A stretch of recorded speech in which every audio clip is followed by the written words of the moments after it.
Friday's missile strike tore into a crowd of 4,000 civilians fleeing the war at the Kramatorsk railway station in eastern Ukraine, leaving more than 50 people, including children, dead, according to President Zelensky. Last week, as Russian forces abandoned the suburban town of Bucha, the atrocities of the 5-week occupation came into focus. Scores of dead civilians, some bound with bullet holes in the backs of their heads. The Kremlin denied responsibility in both cases, even calling the photos and video out of Bucha staged. But the overwhelming evidence against Moscow continues to mount. According to the Ukrainian Prosecutor General's office, it has registered more than 4,000 individual war crimes, including the deaths of 161 children, as 50,000 investigators travel town to town recording the ravages of this war. Joining me now is Ambassador Pierre Richard Prosper. He served as the ambassador at large for war crimes issues during the George W. Bush administration and was the lead war crimes prosecutor for the UN International Criminal Tribunal for Rwanda during the late 1990s. Ambassador Prosper, thank you so much for coming to the Sunday show. How exactly are war crimes, crimes against humanity, and genocide all defined, and how are they investigated?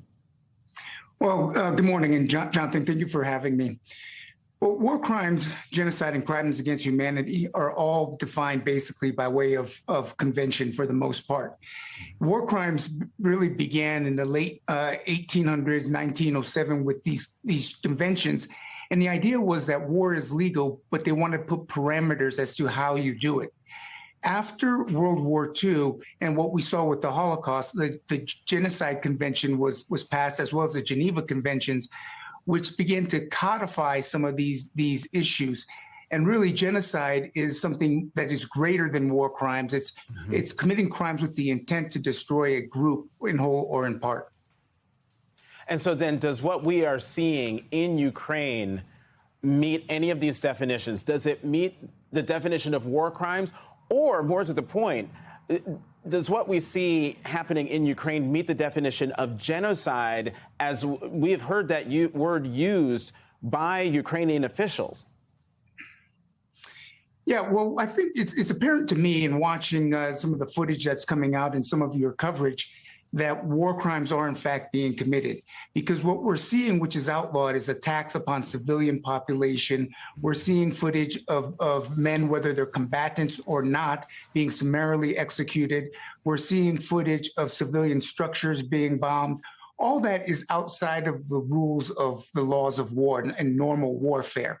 Now, regarding genocide, it's a little more of a difficult determination because you have to show that there is an intent to destroy an ethnic, national, racial, or religious group in whole or in part.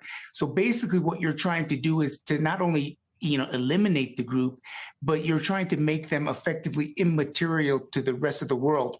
While members may still be alive, they are off to the side and really don't contribute to humanity.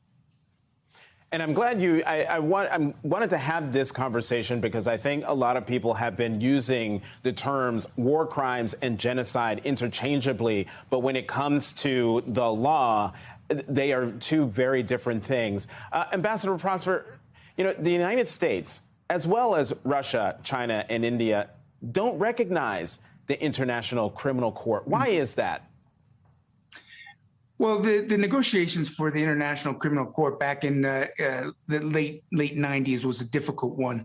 And primarily those that the United States and others that don't recognize it is because there was a fear of lack of accountability over the process, because effectively the ICC could make determinations basically at the whim of the prosecutor and the judges. Unlike the Yugoslav Rwanda Tribunal, other tribunals that had the Security Council as a check or balance, if you will, the ICC is completely independent, and that caused some fears for some nations. The New York Times notes that while President Biden accuses Putin of war crimes, he has, and they write this, not made clear what forum should be responsible for prosecution. So what could that forum be? That is the challenge, actually. I think we will be able to collect evidence.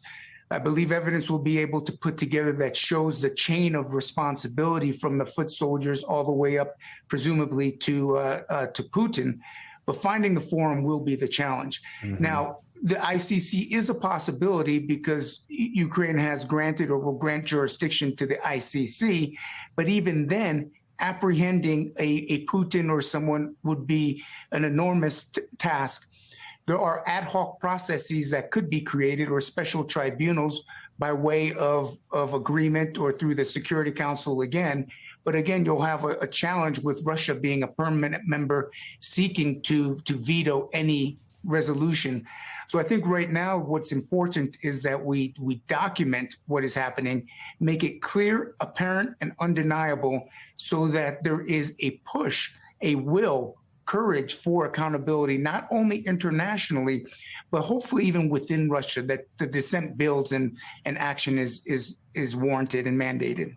And that gets to the next question I was going to ask you, because the New York Times also notes in an analysis piece this morning, it's highly unlikely Putin will ever be held accountable for what he's done, despite the evidence gathered. So why is it still important to investigate him and others responsible for what we're seeing in Ukraine?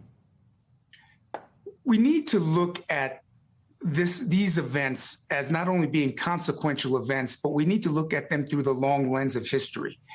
If we stand by and allow a nation, particularly a powerful nation such as Russia, blatantly, brazenly commit war crimes and other heinous acts without even questioning it, what message does that send to the rest of the world? Not only nations, but what message does it send to individuals? What message does it send to humanity? You begin to have a devaluation of life. And is that where we want to be as a society? Of course, the answer is no. So we need to hold the line of the rule of law, push for accountability, regardless of the mechanism that is ultimately determined to be used and unfold. But if we can point the finger of accusation with clarity, it begins to allow societies to come to terms with not only what happened, but terms with the past, and hopefully be a barrier to impunity in the future. Ambassador Pierre Richard Prosper, thank you very much for coming to the Sunday Show and explaining all of this to our viewers. Jonathan, thank you for having me.